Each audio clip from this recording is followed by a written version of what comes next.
मेरे प्यारे बच्चों, आप सभी को गुड इवनिंग। इससे पिछले लेक्चर में हम लोगों ने डिस्कस किया डायमेंशनल एनालिसिस के बारे में। हम लोगों ने वहाँ स्टडी किया डायमेंशंस क्या होती है। आप लोगों को बताया गया powers of fundamental physical quantities in terms of M and T. फिर आप लोगों को डायमेंशनल फार्मूला बताए गए, डायमेंशनल इक्वेशन बताई गई और आप लोगों को कुछ डायमेंशनल फार्मूला निकाल के दिखाए गए थे। और आप लोगों को ये बताया गया था कि आप लोगों के लिए सबसे ज़रूरी होता है डायमेंशनल फार्मूला को निकालने के लिए या किसी भी एसआई सीजीएस यूनिट को निकालने के लिए किसके बारे में याद रखना, फिजिकल रिलेशन के बारे में याद रखना। और आप लोगों को बताया गया कि फिजिकल रिलेशन क्या होती है, जो आपको ये बताए कि कैसे जो क्वांटिटीज हैं वो फिजिकली एक दूसरे के साथ रिलेटेड हैं। ऐसे रिलेशन को हम लोग नाम देते हैं फिजिकल रिलेशन। तो चलिए अब हम लोग बात करते हैं आज का जो हमारा टॉपिक है डायमेंशनल एनालिसिस के यूज के बारे में। तो सबसे पहले हम लोग बात करते हैं डायमेंशनल एनालिसिस होता क्या है। तो हम लोग बात करेंगे डायमेंशनल एनालिसिस की डेफिनेशन के बारे में। तो देखिए डायमेंशनल एनालिसिस का मतलब होता है मेथड या कोई तरीका। तो एक ऐसा तरीका है जिसके द्वारा हम लोग ये चेक करते हैं कि कोई physical quantity physical relation dimensionally correct है या नहीं है। तो यानी कि डायमेंशनल एनालिसिस का मीनिंग क्या हुआ, method for checking about correctness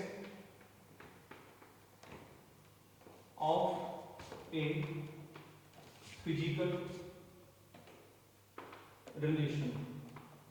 physical relation की करेक्टनेस को चेक करने के लिए हम यहाँ डायमेंशनल एनालिसिस का यूज करते हैं। अब इसके तीन मेन यूज होते हैं। एक यूज होगा कन्वर्जन करना एक सिस्टम ऑफ यूनिट का दूसरे सिस्टम ऑफ यूनिट के अंदर। एक यूज रहेगा इसका कि प्रिंसिपल ऑफ होमोजेनिटी के अनुसार हम लोग चेक करें कि कोई गिवन फिजिकल रिलेशन करेक्ट है या नहीं है। और एक यूज होता है टू डेराइव द फॉर्मूले। तो सबसे पहले हम लोग आज यहाँ बात करेंगे प्रिंसिपल ऑफ होमोजेनिटी के बारे में, और फिर हम लोग बात करेंगे conversion of one system of unit into another system of unit. और फिर तीसरा जो मेथड होगा हम लोगों के पास टू चेक या टू डेराइव द फॉर्मूले। तो सबसे पहला जो यूज हम लोगों का डायमेंशनल एनालिसिस का टू चेक द करेक्टनेस। फिर हम लोग बात करते हैं conversion of one system of unit into another system of unit. और फिर हमारा जो थर्ड तरीका रहेगा यहाँ वो रहेगा to derive the formula for a quantity. तो चलिए सबसे पहले फर्स्ट यूज की बात करें, टू चेक द करेक्टनेस। और to check the correctness of a physical relation, यहाँ जो टॉपिक यूज किया जाएगा वो प्रिंसिपल ऑफ होमोजेनिटी यूज किया जाता है। तो यहाँ कौन सा टॉपिक यूज किया जाता है, प्रिंसिपल ऑफ होमोजेनिटी यूज किया जाता है to check the correctness of a physical relation के लिए। मैंने आप लोगों को तीन यूज की बात की है। सबसे पहला to check the correctness of physical relation by using principle of homogeneity, दूसरा एक सिस्टम ऑफ यूनिट का दूसरे सिस्टम ऑफ यूनिट में कन्वर्जन करना, और तीसरा फॉर्मूला डेराइव करना किसी क्वांटिटी के लिए। तो चलिए सबसे पहले बात करते हैं to check the correctness of a physical relation. और यहाँ जो टॉपिक होता है हम लोगों के पास वो होता है प्रिंसिपल ऑफ होमोजेनिटी।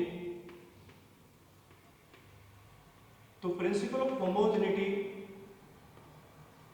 हमें क्या किस बारे में इंफॉर्मेशन देता है। देखिए होमो मतलब कि सेम, और जेनिटी का मतलब कि आप क्या करते हो, डायमेंशनली दोनों साइड सेम डायमेंशंस को प्रोड्यूस करते हो, जनरेट करते हो।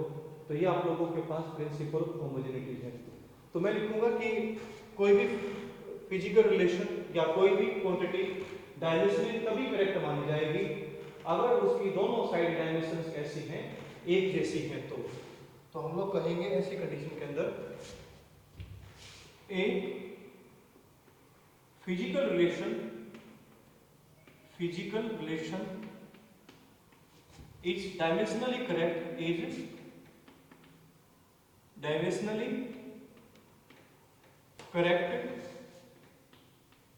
if dimensions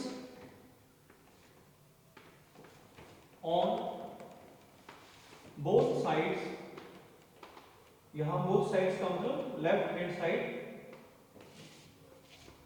and right hand side है।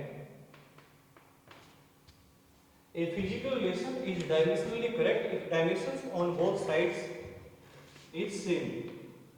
तो कोई भी फिजिकल रिलेशन या क्वांटिटी क्या मानी जाएगी, करेक्ट मानी जाएगी अगर दोनों साइड लेफ्ट हैंड साइड के अंदर भी और राइट हैंड साइड के अंदर भी डायमेंशंस अगर सेम आ जाए, तो ऐसी क्वांटिटी को हम लोग क्या नाम देंगे, एक करेक्ट फिजिकल रिलेशन नाम देंगे, करेक्ट फिजिकल क्वांटिटी नाम देंगे। तो ये हमारा डायमेंशनल एनालिसिस का सबसे पहला यूज है।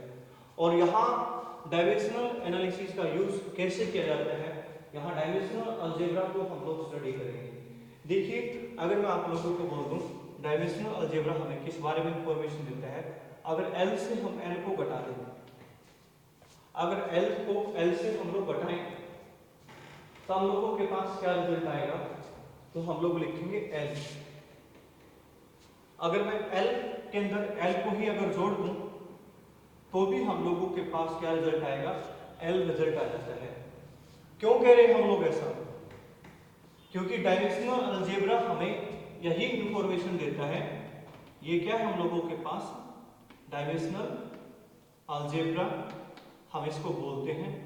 और डायमेंशनल अलजेब्रा को हम प्रूव करेंगे। अब कैसे करेंगे इसको प्रूव, देखिए L से L को अगर हम लोग घटाएं तो मैं सबसे पहले क्या करता हूँ, यहाँ से L को कॉमन ले लेता हूँ।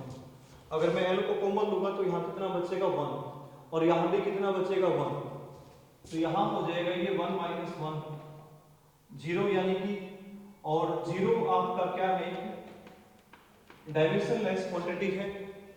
क्या है ये, डायमेंशन लेस क्वांटिटी। तो इसलिए हम लोगों के पास कितना बचेगा L।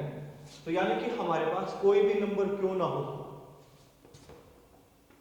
Any number between 0 to infinity is always dimensionless। कोई भी नंबर है जो हमारे पास, वो हमेशा क्या रहेगा, डायमेंशनलेस रहेगा, उसका कोई डायमेंशनल फॉर्मूला नहीं होता। अब देखिए, हम यहाँ से अगर मैं L को कॉमन लेता, यहाँ 1 यहाँ भी 1, तो यहाँ 1 प्लस 1 कितना होता, 2 के इक्वल। और 2 भी आपका एक नंबर है जो कि डायमेंशनलेस है, इसका भी कोई डायमेंशनल फॉर्मूला नहीं है। इस कारण ये भी किसके को लिखा जाएगा, L के को लिखा जाएगा। तो आप लोगों ने याद रखना है, अगर सेम डायमेंशन के अंदर सेम डायमेंशन को जोड़ा जाता है या घटाया जाता है तो रिजल्ट पे कोई फर्क नहीं पड़ेगा, वही डायमेंशनल फॉर्मूला आप प्राप्त करोगे। जैसे मैंने क्या किया, L डायमेंशनल फॉर्मूला से L को ही सब्ट्रैक्ट किया, तब भी हम लोगों ने प्राप्त किया L को, और L के अंदर हम लोगों ने L को ही जोड़ दिया, तब भी हम लोगों ने क्या प्राप्त किया, L को ही प्राप्त किया। तो इस तरीके से ये आपका जो प्रिंसिपल ऑफ होमोजेनिटी है वो यूज किया जाएगा। तो चलिए कुछ एग्जांपल्स की बात करेंगे हम इससे संबंधित, प्रिंसिपल ऑफ होमोजेनिटी से संबंधित। तो हमारा जो एग्जांपल है, हम लोग कोई भी फिजिकल रिलेशन लेते हैं जो कि आप लोग पहले स्टडी कर भी चुके हो पिछली क्लासेस के अंदर, और उसको हम लोगों ने फाइंड आउट करना है कि डायमेंशनली ये जो फिजिकल रिलेशन है ये करेक्ट है भी या नहीं है। तो इस तरीके से हम लोग यहाँ डायमेंशनल अलजेब्रा के यूज को कर पाएंगे। तो हम इसके एग्जांपल्स की बात करें, examples for principal of homogeneity. Principal of homogeneity के लिए एग्जांपल्स की बात करते हैं हम लोग। तो चलिए फर्स्ट एग्जांपल लेते हैं हम लोग। हम लोगों ने ये फाइंड आउट करना है v is equal to u plus at। v is equal to u plus at is correct और नॉट, ये करेक्ट है भी या नहीं। देखिए प्रूव करने के लिए सबसे पहले हम लोगों को पता हो कि इसका क्या डायमेंशनल फॉर्मूला है। और इससे पिछला जो लेक्चर था मैंने आप लोगों को बताया है कि मैंने आप लोगों को वहां डायमेंशनल फॉर्मूला के बारे में बताया था। अगर फिर भी आप लोग अगर यहाँ डायमेंशनल फॉर्मूला को याद नहीं कर पाए हो तो आप लोगों से एक रिक्वेस्ट है कि आप लोग अपना कॉपी पेन साथ में रखें और डायमेंशनल फॉर्मूला बुक के अंदर दिए गए हैं उनको आप निकाल लें। और जैसे जैसे मैं सोल्व करने की कोशिश करूंगा आप लोग वैसे वैसे प्रैक्टिस करते रहना। और ये जो न्यूमेरिकल्स रहेंगे डायमेंशनल फॉर्मूलाज पे वो आप लोग आसानी से कर सकते हो। तो देखिए सबसे पहले हम लोग यहाँ बात करें अब इसके सॉल्यूशन के बारे में। तो मुझे पता हो v का डायमेंशनल फॉर्मूला क्या है। v हम लोगों के पास क्या होती है, फाइनल वेलोसिटी, फाइनल वेलोसिटी। और u हम लोगों के पास होती है इनिशियल वेलोसिटी। और a हम लोगों के पास होता है एक्सीलरेशन और t हम लोगों के पास होता है टाइम। तो देखिए वेलोसिटी चाहे आपकी इनिशियल हो चाहे फाइनल हो उसका डायमेंशनल फॉर्मूला पे कोई फर्क नहीं पड़ता, वो हमेशा सेम रहेगा। तो वेलोसिटी का जो डायमेंशनल फॉर्मूला है वो lt-1 है। कितना है, lt-1। और एक्सीलरेशन का जो डायमेंशनल फॉर्मूला है वो कितना है, lt-2। और टाइम के लिए जो डायमेंशनल फॉर्मूला है वो कैपिटल T के इक्वल है। अब आप क्या करोगे, यहां रखोगे इसके अंदर। तो हमारे पास मैं लिखूंगा लेफ्ट हैंड साइड में v की जगह पे कितना, lt-1 और u की जगह पे कितना, lt-1। फिर a की जगह पे कितना, lt-2 और t की जगह पे कैपिटल T। और आप देखोगे यहां जो रिजल्ट आएगा lt-1 प्लस यहां पावर -2 है यहां 1 है तो पावर कितनी हो जाएगी, -2 + 1 यानी कि -1। तो ये रिजल्ट के हम लोगों के पास क्या रहेगा, lt-1।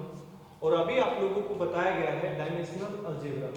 डायमेंशनल अलजेब्रा आप लोगों को क्या कहता है, अगर सेम डायमेंशन के अंदर आप सेम डायमेंशन को जोड़ते हो या घटाते हो तो डायमेंशन पर कोई फर्क नहीं पड़ता, डायमेंशनल फॉर्मूला पे कोई फर्क नहीं पड़ता। तो हम लोग क्या लिखेंगे कि lt-1 प्लस lt-1 हम लोगों के पास किसके इक्वल रहेगा, lt-1 के इक्वल रहेगा। तो ये जो रिजल्ट आ जाएगा वो lt-1 के इक्वल आ जाता है। तो ऐसी कंडीशन में हम लोग लिखेंगे कि लेफ्ट हैंड साइड किसके इक्वल है, राइट हैंड साइड के इक्वल है। तो ये हम लोगों का फर्स्ट जो एग्जांपल था वो क्लियर हुआ। और हम लोग कहेंगे कि जो गिवन फिजिकल रिलेशन है वो कैसी है, करेक्ट है।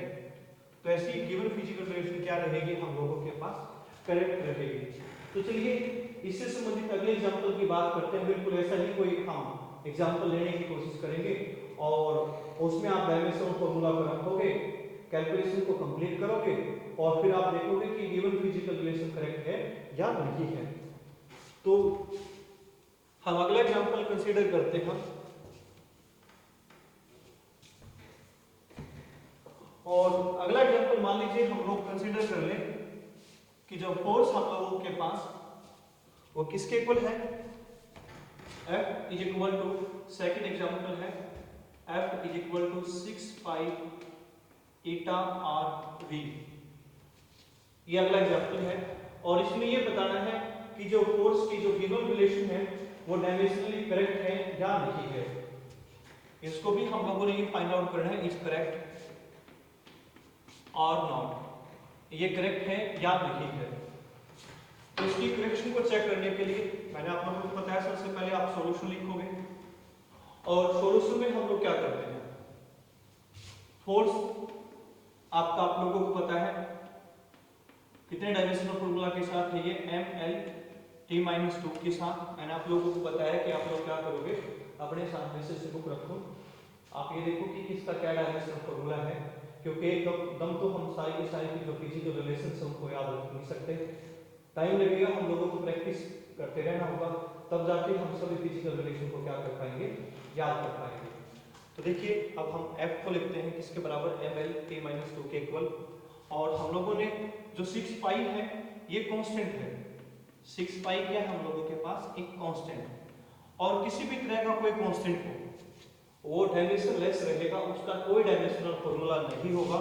और डायमेंशन लेस क्वांटिटी आप m0 l0 t0 या डायमेंशन के अंदर 1 भी लिख सकते हो या उसका डायमेंशन फॉर्मूला लिखते रहेंगे, आपको उसके बारे में लिखने की जरूरत नहीं है। उसके बाद ईटा जो हम लोगों के पास होता है वो विस्कोसिटी होता है, कोएफिशिएंट ऑफ विस्कोसिटी बोलते हैं, सिंपल शब्दों में हम इसको विस्कोसिटी के नाम से भी जानते हैं। अब विस्कोसिटी का जो डायमेंशनल फॉर्मूला होता है वो m l - 1 t - 1 के इक्वल होता है। और यहाँ जो r है वो रेडियस है, और रेडियस यानी कि लेंथ, और लेंथ के लिए आप डायमेंशनल फॉर्मूला क्या लिखोगे, कैपिटल L। और v यहाँ क्या है, वेलोसिटी, और आप लोगों को बताया गया था वेलोसिटी के केस में आप लोग क्या लिखोगे, lt - 1। अब आप लोग क्या करते हो, लेफ्ट हैंड साइड का डायमेंशनल फॉर्मूला एक अलग जगह लिखोगे, राइट हैंड साइड के डायमेंशनल फॉर्मूलाज को कैलकुलेट करोगे, और देखते हो कि right hand side left hand side अगर इक्वल है, बराबर है, तो आपकी जो गिवन फिजिकल रिलेशन है वो डायमेंशनली क्या है, करेक्ट है। तो हम लोगों ने क्या किया, लेफ्ट हैंड साइड में f की जगह पे लिखा किसको, ml3 - 2 को। ये किसकी जगह पे लिखा मैंने, f की जगह पे। फिर 6 पाई आपका डायमेंशनलेस है, इसको लिखने की जरूरत नहीं है, इसके डायमेंशनल फॉर्मूला को लिखने की जरूरत नहीं है। फिर हम लोग लिखते हैं किसके बारे में, कोएफिशिएंट ऑफ विस्कोसिटी जो m l - 1 t - 1 के इक्वल है। फिर मैं लिखूंगा किसके बारे में, r के बारे में, जो किसके इक्वल है, हम लोगों के पास l के इक्वल है। और फिर v के बारे में लिखेंगे हम लोग, ये किसके इक्वल है, lt - 1 के इक्वल है। अब आप लोग देखोगे m एक अलग से लिख दिया हम लोगों ने m के बारे में, l की पावर यहाँ -1, यहाँ +1 और यहाँ +1, तो यहाँ यानी कि 1 + 1 2, और 2 - 1 यानी कि 1 रहेगा, तो ये l आ जाएगा। देखिए l की यहाँ पावर कितनी है, -1, यहाँ 1, यहाँ 1, तो 1 + 1 2, 2 में से 1 को सब्ट्रैक्ट किया तो 1 बचेगा। अब देखिए t की पावर यहाँ -1, यहाँ -1, तो कितना हो जाएगा ये, -2। तो आप लोगों ने देखा जो रिजल्ट हम लोगों के पास लेफ्ट हैंड साइड के अंदर है, वही रिजल्ट कौन सी साइड में है, राइट हैंड साइड के अंदर। तो इसका मतलब ये वाली जो रिलेशन है ये भी डायमेंशनली क्या है, करेक्ट है। तो ये रिलेशन भी क्या है, हम लोगों के पास डायमेंशनली करेक्ट रहेगी। तो देखिए एक यूज आप लोगों का प्रिंसिपल ऑफ होमोजेनिटी के लिए ये रहता है कि हम लोग क्या करते हैं, किसी गिवन फिजिकल रिलेशन को आइडेंटिफाई करते हैं कि वो करेक्ट है या नहीं है। अब दूसरा जो यूज है प्रिंसिपल ऑफ होमोजेनिटी का, वो यूज रहेगा कि हम लोग क्या करेंगे, अननोन जो आपके कोएफिशिएंट्स दिए गए हैं उनकी डायमेंशंस के बारे में पता करना। कोई भी आपको अननोन कोएफिशिएंट या कांस्टेंट दिया गया है, उनकी डायमेंशंस के बारे में हम लोगों को पता करना है, तब भी हम लोग किसका यूज करेंगे, प्रिंसिपल ऑफ होमोजेनिटी का यूज करेंगे। तो कैसे यूज करेंगे प्रिंसिपल ऑफ होमोजेनिटी का, तो इससे संबंधित भी हम लोग क्या करते हैं, कोई एग्जांपल ले लेते हैं। तो मैं लिख देता हूं पहले यहाँ, आप प्रिंसिपल ऑफ होमोजेनिटी का यूज क्या है, to find out the dimensions of unknown coefficients और कांस्टेंट्स। अननोन कोएफिशिएंट या कांस्टेंट्स की डायमेंशंस के बारे में पता करना है। तो चलिए मैं एग्जांपल लिखता हूं यहाँ। थर्ड एग्जांपल है हमारा ये, f मान लीजिए हम लोगों के पास है ax + bx² के इक्वल। हम लोगों ने क्या लिखा, जो फोर्स है वो ax + में bx²। अब यहाँ जो x है, x क्या है यहाँ, पोजीशन यानी कि लेंथ। x क्या रहेगी यहाँ, पोजीशन यानी कि लेंथ रहेगी। और हम लोगों ने पता करना होगा किसकी डायमेंशंस को, a एंड b की डायमेंशंस को निकालना है। तो यानी कि a का क्या डायमेंशनल फॉर्मूला है और b का क्या डायमेंशनल फॉर्मूला है, इसके बारे में हम लोगों ने यहाँ से क्या करनी है, इंफॉर्मेशन फाइंड आउट करनी है। तो चलिए हम बात करते हैं, f जो है हमारा यहाँ क्या है, फोर्स। तो इसमें सॉल्यूशन की बात करें, F = फोर्स है इस रिलेशन के अंदर, और फोर्स का जो डायमेंशनल फॉर्मूला होता है वो कितना होता है हम लोगों के पास, ml t - 2। x क्या है, पोजीशन, और सॉरी पोजीशन दो बार लिखा मैंने इसको, ये पोजीशन का मतलब यहाँ लेंथ, और पोजीशन का भी नहीं क्या हुआ, लेंथ। और हम लोग लेंथ को किससे लिखते हैं, कैपिटल L से। और ए का और बी का डायमेंशनल फॉर्मूला हम लोगों ने फाइंड आउट करना है। तो देखिए मैं इसको बोल दूंगा यहां कौन सी टर्म, फर्स्ट टर्म, और ये मेरे पास क्या है, सेकंड टर्म। अब हम लोगों ने क्या देखना है, फर्स्ट टर्म के अंदर भी डायमेंशनल फॉर्मूला फोर्स के बराबर रहे और सेकंड टर्म के अंदर भी जो डायमेंशनल फॉर्मूला वो किसके बराबर रहे, फोर्स के बराबर। दोबारा से सुनो, आप लोगों के पास यहाँ दो टर्म है, first term and second term. First term के अंदर भी डायमेंशनल फॉर्मूला किसके बराबर आए, फोर्स के डायमेंशनल फॉर्मूला के बराबर, और सेकंड टर्म के अंदर भी डायमेंशनल फॉर्मूला किसके बराबर आए, फोर्स के डायमेंशनल फॉर्मूला के बराबर। तब जाकर आप क्या कर सकते हो, ए की और बी की जो डायमेंशन है उनके बारे में इंफॉर्मेशन प्राप्त कर सकते हो। तो देखिए मैं क्या लिखूंगा यहां, अब ऐसे केस में मैं लिखूंगा यहां तो a इंटू में एल है, ये आपकी फर्स्ट टर्म है। फर्स्ट टर्म के अंदर डायमेंशन है, ये किसके बराबर रहेगी, प्रिंसिपल ऑफ होमोजेनिटी के अनुसार ये फोर्स के डायमेंशन के बराबर रहेगा। तो ये किसके बराबर रहेगी, यहां m l t माइनस 2 के बराबर लिखूंगा। अब देखिए l से l कैंसिल आउट हो जाएगा, यहां l से l क्या हो जाता है, कैंसिल आउट होता है। तो ऐसी कंडीशन में a का जो डायमेंशनल फॉर्मूला आएगा वो आ जाएगा कितना, m t माइनस 2, कितना आ जाएगा, m t माइनस 2। अब सेकंड टर्म में हम लोगों के पास b l square is equal two dimensional formula of force. तो हम लोग लिखेंगे b l2, this is the second term, और ये होगा हम लोगों के पास m l t माइनस 2। अब देखिए l2 इधर आके डिवाइड में आएगा और फिर हम लोग लिखेंगे b is equal to m l t minus 2 divide में l2, और ये l2 ऊपर जाएगा तो l की पावर कितनी हो जाएगी, -2। तो फिर हम लोग इसको लिख देंगे m l t minus 2 into l minus 2। अब यहाँ l की पावर 1 है, यहाँ -2 है, और आप लोगों को पता है जब बेस सेम होता है तो पावर क्या होती है, ऐड होती है। यहाँ बेस l, यहाँ l, 1 माइनस 2 माइनस 1 हो जाएगा। तो ऐसा करने से b का जो डायमेंशनल फॉर्मूला आ जाएगा वो m l minus 1 t minus 2। तो इस तरीके से हम लोग क्या करते हैं, जो अननोन कोफिशिएंट या कांस्टेंट्स हैं उनकी डायमेंशंस के बारे में पता करेंगे, उनका डायमेंशनल फॉर्मूला निकाल लेंगे। तो देखिए हम लोगों ने a का डायमेंशनल फॉर्मूला निकाला और फिर हम लोगों ने किसका डायमेंशनल फॉर्मूला निकाला, b का डायमेंशनल फॉर्मूला निकाला। तो चलिए अब ऐसे ही किसी अगले एग्जांपल की बात करें जहां हम लोगों ने किसके बारे में इंफॉर्मेशन प्राप्त करनी है, अननोन कोफिशिएंट के बारे में, अननोन कोफिशिएंट के डायमेंशनल फॉर्मूला के बारे में इंफॉर्मेशन प्राप्त करनी है। तो अगले एग्जांपल में भी हम इसी तरीके से सॉल्यूशन करने की कोशिश करेंगे और कैसे हम लोग वहां अननोन कोफिशिएंट को निकालते हैं। तो यहाँ ये फोर्थ एग्जांपल है, आप लोगों को दिया गया है कि y is equal to, y यानी कि displacement is equal to integration of a की power n sin x dx। ये आप लोगों को मान लीजिए बताया गया है a की power n sin x dx। अब ये आप लोगों को मान लीजिए दिया गया है और यहां हम लोगों ने पता करना है किसके बारे में, कि हम लोगों के पास n की वैल्यू क्या है, what is the value of n, n का रिजल्ट हम लोगों के पास क्या रहेगा, इसके बारे में हम लोगों ने क्या करना है, फाइंड आउट करना होगा।